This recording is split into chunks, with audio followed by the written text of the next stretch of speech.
Pendant 2 jours, on a réfléchi sur les transitions liées au passage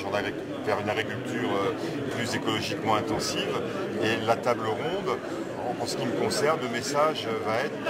plutôt de dire comment on accompagne et quels sont les facteurs facilitant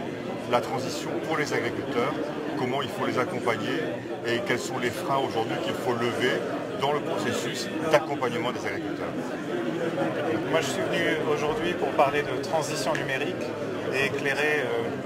essayer d'éclairer un peu l'avenir de la filière agricole dans ce contexte plus global de la transition numérique. Et l'explication que j'aurais à cœur de transmettre aujourd'hui, c'est que la transition numérique, non seulement elle a pour effet de changer radicalement l'exercice d'un certain nombre de métiers, y compris dans la filière agricole, mais aussi de déformer les filières elles-mêmes et de les rapprocher les unes des autres.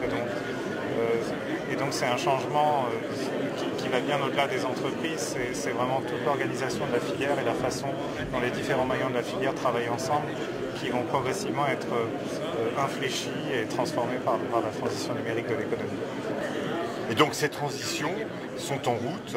et depuis 2 jours que nous sommes ici, et ce qui est toujours très agréable aux entretiens de l'agriculture écologiquement intensive, c'est qu'on voit des pionniers qui sont fiers de leur métier et qui l'affirment, et qui sont heureux et qui avancent et qui l'affirment avec beaucoup de tonicité. Oui, je dirais quant à moi que dans une transition, on ne choisit pas son rythme, la transition elle